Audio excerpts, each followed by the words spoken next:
आज मैं आपको पीर सैयद अहमद सुल्तान, जिन्हें कि लखदाता पीर, सखी सरवर और लाला वाला पीर भी कहा जाता है, उनकी एक परम मुरीद दानी जट्टी की कहानी बताऊंगी।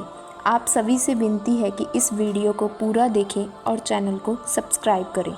वैसे तो पीर लखदाता सरकार के कई मुरीद हुए, पर उनमें से एक परम मुरीद दानी जट्टी है। जब दानी जट्टी का जन्म हुआ था तो वह बचपन से ही अपने माता पिता को पीर लखदाता की सेवा करते देखती थी और उसके माता पिता भी लखदाता सरकार के सच्चे मुरीद थे। वह उनके दरबार में जाया करते थे। यह देखते हुए दानी जट्टी बड़ी हुई थी और वह भी उनकी सेवा करने लग पड़ी। दानी जट्टी का अटूट विश्वास था लखदाता पीर पर। दानी जट्टी की शादी एक ऐसे परिवार में हुई जो लखदाता सरकार को नहीं मानते थे। जब दानी जट्टी अपने ससुराल में गई तो उसका पति और उसके ससुराल वाले उसे बहुत तंग परेशान किया करते थे और उसे कहते थे कि वह लखदाता सरकार की सेवा मत करे और उसे उनके दरबार पर जाने से भी रोकते थे।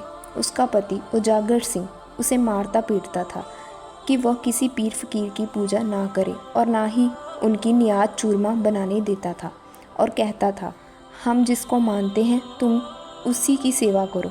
उसने अपने ससुराल वालों की यह बात मानने से मना कर दिया और कहा, मैं बचपन से ही लखदाता पीर की मुरीद हूँ और उनकी ही सेवा करूँगी। यह बात सुनकर उसके ससुराल वाले और पति उसको और भी तंग परेशान करने लगे। एक दिन की बात है कि दानी जट्टी घर में झाड़ू लगा रही थी। झाड़ू लगाते समय उसे एक तंदीरा दिखाई दिया जो कि लखदाता सरकार का ही एक चमत्कार था। दानी ने अपनी सास को आवाज़ लगाई और कहने लगी, माँ जी, मुझे यह गले का हार झाड़ू लगाते हुए मिला है। तो उसकी सास भागी भागी आई और दानी को कहने लगी कि तूने यह हार कहाँ से चुराया है। तो वह कहने लगी, माँ जी, मैंने यह हार चुराया नहीं, यह तो मुझे झाड़ू लगाते समय आंगन में पड़ा मिला। दानी की सास ने कहा, ला दे मुझे तंदीरा, आज मैं इसे अपने गले में पहन कर देखूँ। ऐसा कहते हुए उसकी सास ने उसके हाथ से तंदीरा छीन लिया और अपने गले में पहन लिया। जब उसकी सास ने तंदीरे को गले में पहना तो लखदाता जी ने ऐसी रीला रची कि वो तंदीरा सांप बन गया। दानी की सास शोर मचाने लगी। उसकी चीखें सुनकर सारा परिवार और आसपास के लोग इकट्ठे हो गए। सारे भगवान को याद करने लगे। तो आखिर में दानी जट्टी की सास दानी को कहने लगी कि दानी, अपने पीर लखदाता जी को याद कर, शायद वो मेरी रक्षा करे। असल में यह तंदीरा मेरा नहीं था। इतना सुनते ही दानी ने कहा, माँ जी, अगर तेरा कसूर नहीं है तो तू अपना कसूर मानती है तो खुद पीर लखदाता जी को याद कर, शायद तुझे बचा ले। दानी की सास रो रो कर पीर लखदाता जी को याद करने लगी। दानी अपनी सास को रोते बिलखते देखकर पीर लखदाता जी के आगे फरियाद करने लगी। यह खेल तो पीर लखदाता जी का ही रचा हुआ था। तभी उनकी रहमत हुई और दानी की सास के गले में ना सांप रहा ना तंदीरा। इतना देख सभी लोग हैरान ही रह गए। इस तरह लोग दानी को बहुत अच्छी समझने लगे। दानी की सास ने भी कहा, दानी, तूने मेरी जान बचा ली, मैं तेरा शुक्रिया कैसे करूं, तू बहुत अच्छी है। दानी की सास दानी को ऊपर ऊपर से अच्छा कहती पर दिल से उसे बुरा ही समझती थी। दानी के ससुराल वाले दानी को जादूगरनी कहने लगे, उसे बहुत बुरा भला बोलते और बेऔलाद कहते और बहुत जलील करते। एक दिन तंग आकर दानी मुर्दा घाट जाकर बैठ गई और पीर लखदाता जी को याद करने लगी और कहने लगी, मेरी सच्ची सरकार, मेरे पीर लखदाता जी, यहाँ तो लोग मरने के बाद आते हैं, मैं तो जीते जी आ गई हूँ। हो सके तो मुझे इस जन्म से छुटकारा दे दे। उसकी फरियाद सुनकर पीर लखदाता जी प्रकट हुए और उन्होंने दानी से पूछा, क्या बात है दानी, तुझे क्या चाहिए। दानी पहले पीर जी को देख के घबरा गई, फिर संभल गई।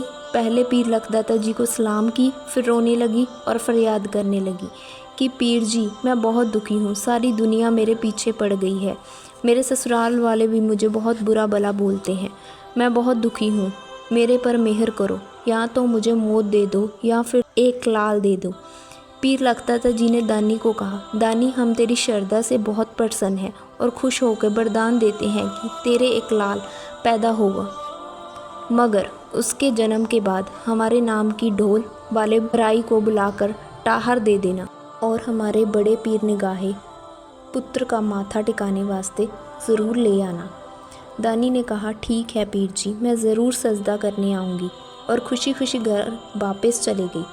समय बीता और दानी के बहुत ही सुंदर पुत्र का जन्म हुआ और उसने अपने सास ससुर को बोला कि हमें बड़े पीर निगाहे लखदाता जी के माथा टेकने और उनका शुक्रिया अदा करने जाना है। दानी के ससुराल वाले नहीं माने। कहा, यहाँ हम जाते हैं, जिनको हम मानते हैं वहीं जाना है और कहीं नहीं जाना। घर में लड़ाई हुई, सभी नाराज़ हुए। थोड़ा समय बीता तो दानी ने अपने पति उजागर सिंह को साफ साफ कहा, इन्होंने तो ऐसे ही करना है, मेहरबानी करके आप बताओ, आप कब हमें बड़े पीर निगाहे लेकर चलोगे, और जब जाएंगे तब एक साथ में पीर लखदाता जी का झंडा और दाता जी का चूरमा घर से लेकर सलाम करने जाएंगे। और मेहरबानी करके मुझे यह भी बताओ, पीर जी के भेंट क्या चढ़ानी है। दानी के पति उजागर सिंह के मुंह से एकदम निकला, 21 मोहरे चढ़ा देंगे। जब जाने का समय आया तो तैयारी की गई। पीर लखदाता जी का झंडा, उनका चूरमा तैयार किया गया।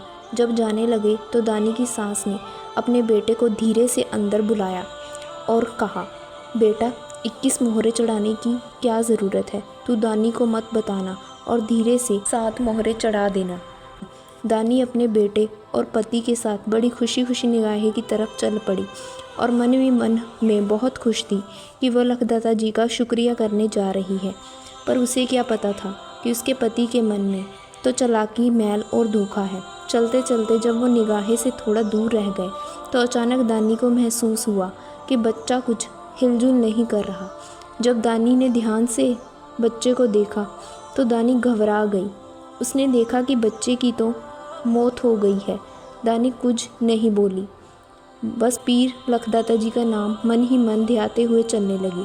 तभी दानी के पति ने दानी से कहा, दानी तू थक गई होगी, ला बच्चा मुझे पकड़ा दे, थोड़ी देर मैं उठा लेता हूँ। दानी ने कहा, नहीं मैं ठीक हूँ, कोई बात नहीं, आप चलो। पकड़ाती कैसे, क्योंकि बेटे की तो मौत हो चुकी थी।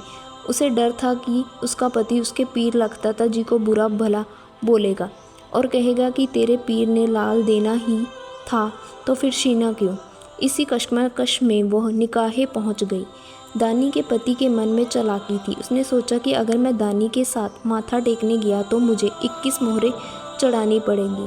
पर माँ की सीख थी कि वहाँ कौन सा लखदाता पीर देख रहा है, तो उसे कहा था कौन सा किसी को पता चलना है, सिर्फ 7 मोहरे ही चढ़ानी थी।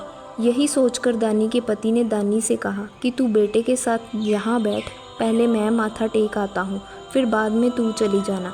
दानी का पति पीर लखदाता जी का झंडा लेकर दरबार के अंदर गया और झंडा चढ़ाया और 14 मोहरे जेब में ही रख ली और 7 मोहरे चढ़ा दी। और मन में विचार आया कि पीर जी कौन सा देख रहे हैं, और माथा टेक के दरबार से बाहर आ गया। दानी से कहने लगा कि दानी मैंने तो माथा टेक लिया है, अब तू जा और बेटे के साथ माथा टेका। दानी जब अपने बेटे को लेकर दरबार के अंदर गई और जैसे ही उसने मज़ार की तरफ देखा तो आंखों से आंसू आ गए और दानी फूट फूट कर रोने लगी और फरियाद करने लगी, दाता जी आपने खुद लाल दे के खुद ही वापस छीन लिया, ऐसे आपने मेरे साथ क्यों किया। कहते कहते अपना बेटा मज़ार के साथ लेटा दिया और रोए जा रही।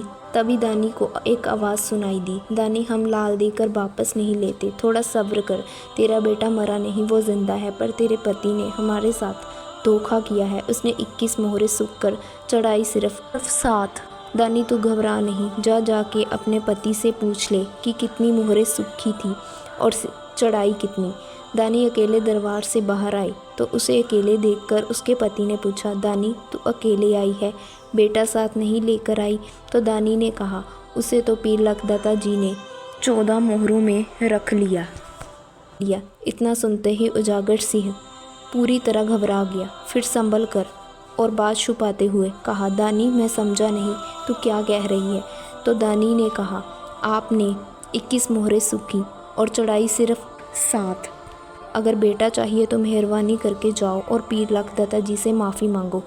मेरे पीर लखदाता जी सच्चे हैं, परंतु आप और आपका सारा परिवार झूठा है।